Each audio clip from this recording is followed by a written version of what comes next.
کیا یہ کامیابی ہے کہ آپ نے صرف ون وے آپریشن کر کے امپورٹس بند کر کے آپ نے کرنٹ اکاؤنٹ ڈیفیسٹ قابو کر لیا؟ تو یہ کامیابی آپ سمجھیں گے اس کو؟ آپ کا کنسرن بالکل ویلڈ ہے. ہم دو باتیں کر رہے ہیں. ایک بات ہے حقیقت اور ایک بات ہے کہ وہ حقیقت کیوں ہوئی، اس کی پیچھے وجہ کیا ہے. وجہ آپ نے بتا دی اور بالکل درست بتا دی. میں ابھی حقیقت کا بیان کر رہا تھا کہ حقیقتاً جو $20 ارب کا کرنٹ اکاؤنٹ کا خزانہ تھا وہ سسٹینیبل نہیں تھا. وہ پاکستان برداشت ہی نہیں کر سکتا تھا. وہ پی ایم ایل این کا دیا گیا تھا اور وہ پی ٹی آئی کے دوران نیچے آ گیا. آپ نے درست فرمایا کہ کس وجہ سے نیچے آیا، کیسے نیچے آیا، اس کے اوپر ہم ڈیبیٹ ضرور کر سکتے ہیں. لیکن جو تاریخی معاملے ہیں، 2 یا 3 بڑے تاریخی معاملے ہوئے ہیں اس پی ٹی آئی کی حکومت کے دوران. پہلی چیز تو جو نیگیٹو جی ڈی پی کی گروتھ ہے، یعنی کہ ہماری معیشت جو ہے وہ منفی میں چلی گئی. یہ لاسٹ ٹائم مجھے یاد آتا ہے کہ 1952 میں، کوئی 68 سال پہلے، 68 ایئرز اگو ایسا ہوا تھا کہ ہماری معیشت نیگیٹو میں چلی گئی تھی. تو یہ 68 ایئرز کے بعد 68 ایئرز کا ریکارڈ پی ٹی آئی کی حکومت کے دوران ٹوٹ گیا ہے.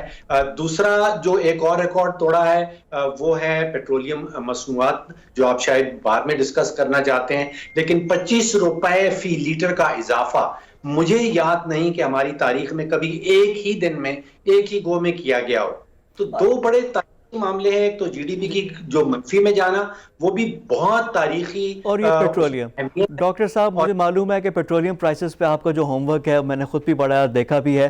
اب $25 کے اضافے کی تو بات میں کروں گا، لیکن مجھے آپ صرف ون لائنر بتا دیں کہ بینیفیشری اس پوری ایکسرسائز کا کون ہے، کس نے فائدہ اٹھایا اس کا.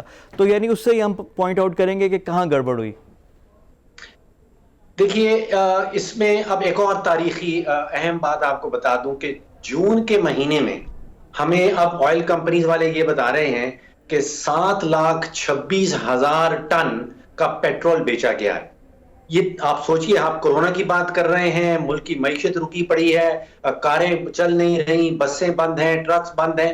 تو آئل کمپنیز والے کہہ رہے ہیں کہ جون کے مہینے میں 7,26,000 ٹن، جو پاکستان کی تاریخ میں کسی بھی جون کے مہینے میں اتنی بڑی سیل نہیں ہوئی تھی. تو یہ سب کچھ ہوا ہے جون 26 سے پہلے. اور جون 26 کی تاریخ یاد کر لیجئے. جون 26 کو ہماری وفاقی حکومت نے اعلان کیا تھا کہ وہ $25 اور کچھ پیسے پیٹرول کا ریٹ بڑھا رہے ہیں فی لیٹر کے حساب سے. اس میں اوگرا کو کنسلٹ نہیں کیا گیا. جو ریگولر قانون ہے اس میں اوگرا کی سمری آتی ہے. آپ کو یاد ہے ہر مہینے کے آخری ہفتے میں ہم یہ ڈسکس کرتے ہیں کہ اوگرا نے سمری دے دی، پھر حکومت اس کے اوپر فیصلہ سازی کرتی ہے کہ اوگرا کی سمری جو ہے وہ کس حد تک قبول کرنی ہے، پرائسز انکریز کرنی ہے یا کم کرنی ہے. اس دفعہ OGRA was not on board. OGRA سے مشورہ ہی نہیں لیا گیا اور جون 26 کی رات کو نوٹیفیکیشن ایشو کر دیا گیا کہ $25 پیٹرول کی قیمت بڑھ رہی ہے. شب خون مارا گیا، شب خون مارا گیا ڈاکٹر صاحب. کسی کو کچھ پتا نہیں تھا، اچانک وہ آ کر انہوں نے کر دیا. اس سے پہلے تھا کہ پیٹرول کی قلت ہوگی، ملک میں تھا ہی نہیں، اور اگلے دن لو اینڈ بی ہولڈ ہر طرف تیل کی آپ کہہ رہے ہیں کہ دریا بہہ رہے تھے. تو یہ 7,26,000 ٹن کس کے پاس پڑا تھا؟ یہ حکومت کو نشاندہی کرنی ہوگی کیونکہ انہوں نے پیسہ بنایا. اور اگر 7,26,000 ٹن کو اب $20-22 جو کہ بیس پرائس بڑی ہے، تقریباً 90% بیس پرائس بڑی ہے، وہ آپ اگر ضرب دے لیں تو تقریباً $16 ارب ایک رات کا بنتا ہے. تو یہ پیسہ کس نے بنایا؟ جس کی جیب سے گیا اس کی نشاندہی تو آپ کے سامنے ہے. 22 کروڑ پاکستانیوں کی جیب سے یہ پیسہ نکلا. آپ کی اور میری جیب سے یہ پیسہ نکلنا ہے تو ظاہری بات ہے کہ اگر آپ کی اور میری جیب سے نکل رہا ہے تو کسی کی جیب میں جا بھی رہا ہوگا. اب اس میں آئل مارکیٹنگ کمپنیز ہیں کوئی 18 کے قریب، اور پھر کوئی آدھا درجن کے قریب ہماری آئل ریفائنریز ہیں. اب یہ اگر آپ ministry of energy petroleum division کی ویب سائٹ پہ جائیں تو وہ 3 یا 4 سینئر موسٹ افسران کا اس میں ذکر کرتے ہیں. اس میں بتایا جاتا ہے کہ جو منسٹر انچارج ہیں وہ عمر ایوب خان صاحب ہیں. اس کے بعد ایک special assistant to the prime minister ہیں ندیم بابر صاحب ہیں. پھر ایک سیکریٹری پیٹرولیم ہیں میاں حیاء الدین صاحب ہیں. اور پھر ایک ہمارے ڈائریکٹر جنرل آئل ہیں ڈاکٹر شفیع الرحمان صاحب. یہ 4 سینئر موسٹ افسران کا وہاں پہ ذکر کیا گیا ہے. اب یہ کس کی ذمہ داری بنتی ہے کہ انہوں نے 22 کروڑ پاکستانیوں کے مفادات کا خیال رکھنا ہے. جو 18 آئل کمپنیز ہیں، جو ریفائنریز ہیں، وہ تو دبا کے پیسہ بنا رہی ہیں، لیکن یہ بھی تو کسی کی ذمہ داری بنتی ہے کہ 22 کروڑ پاکستانیوں کا خیال کس نے رکھنا. ڈاکٹر صاحب اس کے لیے بڑا اچھا ہوگا، ایک کمیٹی بنے گی، کمیٹی کی رپورٹ ہوگی، پھر ایک جے آئی ٹی بنے گی، اس میں سے پھر ہمیں بتا دیا جائے گا آخر میں کہ جی 16 ارب کا ٹاکہ اور یہ اس پہ ملوث ہیں، ہمیں انفارم کر دے گی گورنمنٹ، لیکن 2-3 مہینے ڈاؤن دا روڈ. کیا آپ کے خیال میں یہ نیب کا کیس بنتا ہے؟ کیا اس پہ کیا کریں؟ یعنی یہ بھی انڈر دا کارپیٹ ایک پوری لسٹ ہے، اس میں ایک اور ہمارا ایک فیدر کا اضافہ ہو جائے گا اس میں. دیکھیے سولوشن ڈھونڈنا ہے، کمیٹی بنا کے کسی کو سزا دے کے وہ جو آپ کی اور میری جیب سے 16 ارب روپیہ نکل گیا، یا آپ کی اور میری جیب سے 100-200 ارب روپیہ چینی کی مد میں نکل گیا، 100 ارب روپیہ گندم کی مد میں نکل گیا، اگر آپ ان لوگوں کو پکڑ بھی لیتے ہیں، سزا ہو جاتی ہے، تو اس سے آپ کا اور میرا تو ریلی کوئی فائدہ نہیں ہوتا 22 کروڑ عوام کا. تو حکومت کو سوچنا ہے کہ اس کا سولوشن کیا ہے. جیسے چینی کا سلوشن، گندم کا سلوشن بڑا واضح طور پہ سامنے آتا ہے اگر حکومت واقعی اس کا کوئی سلوشن نکالنا چاہتی ہے. جیسے چینی کا سلوشن بہت واضح ہے، حکومت کو چاہیے کہ امپورٹ اور ایکسپورٹ کی کھلے عام اجازت دے، جس کا دل چاہتا ہے. ڈاکٹر صاحب یہاں پہ تو لوگ ڈرتے ہیں کہ حکومت کسی چیز کا نوٹس نہ لے، جس چیز کا نوٹس لیتے ہیں اس کی قیمت بڑھ جاتی ہے اور پھر ڈاؤن دا روڈ ہمیں پتہ چلتی ہیں چیزیں. اور اسی طرح ایک اور چیز بھی ابھی آئی ہے، پرائیویٹائزیشن، آپ کا بڑا فیوریٹ سبجیکٹ بھی ہے، پبلک سیکٹر انٹرپرائزز کا سوال اگلا ہوگا. لیکن ایک ضمناً تذکرہ روزویلٹ ہوٹل کا، پی آئی اے کا ہوٹل، پی آئی اے ویسی زیر عتاب آج کل موضوع سخن بھی ہے، لیکن جو ہوٹل ہے نیو یارک والا، اس پہ کیوں سب کی نظریں ہیں اور اس کا کیا ہونا کیا چاہیے؟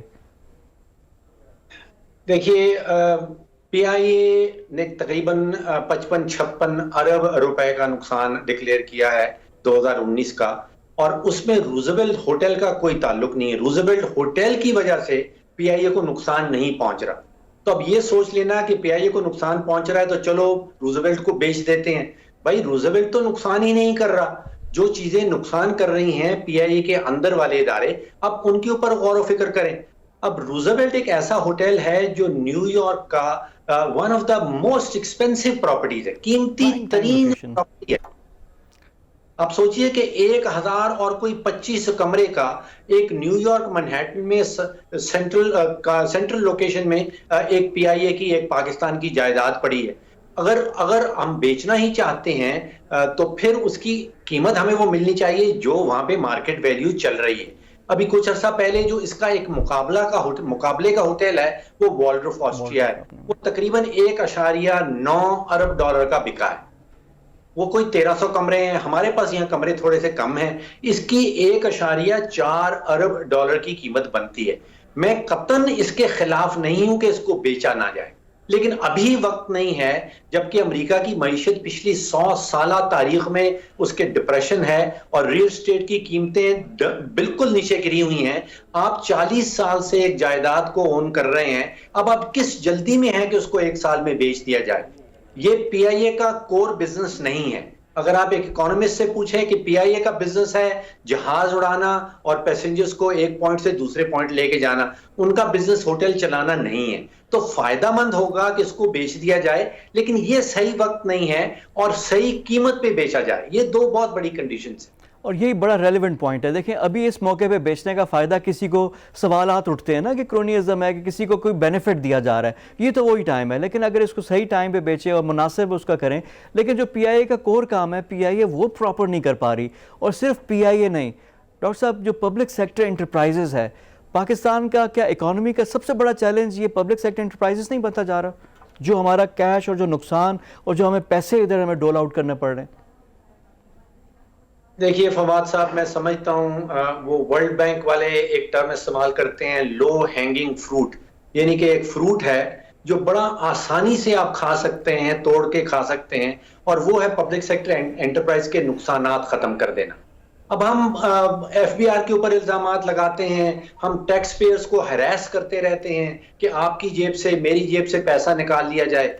اب پیغام یہ دیا جا رہا ہے کہ فواد صاحب 1 مہینہ محنت کریں، ان کی جیب میں جو تنخواہ آئے گی اس کے اوپر ہم ٹیکس لگا دیں گے. یہ نہیں سوچا جا رہا کہ وہ جو ٹیکس لگا کے ہم پبلک سیکٹر انٹرپرائز کو تقریباً 197 کے قریب ریاستی ادارے ہیں اس میں ڈبوئے چلے جا رہے ہیں. اور یہ پچھلے 22-23 مہینوں میں فواد صاحب حیرانگی کی بات ہے کہ یہ نقصانات بہت ہی تیزی سے بڑھ رہے ہیں. مجھے یاد ہے کہ پی ٹی آئی کی حکومت اگست میں جب یہ حکومت آئی تھی تو اس وقت ہمیں بتایا گیا تھا کہ تقریباً 1400 ارب کا نقصان ہے ان اداروں کے اندر، اور آج اسٹیٹ بینک ہمیں جو فگر دے رہا ہے وہ تقریباً 2100 ارب کا ہے. تو پچھلے 22-23 مہینوں میں 700-800 ارب تو ہم نے نقصان کر دیا، اور تقریباً 700-800 ارب کی ہم سبسڈی اپنے بجٹ میں کھول کے دیکھ لیجئے ہر سال ان کو دے دیتے ہیں.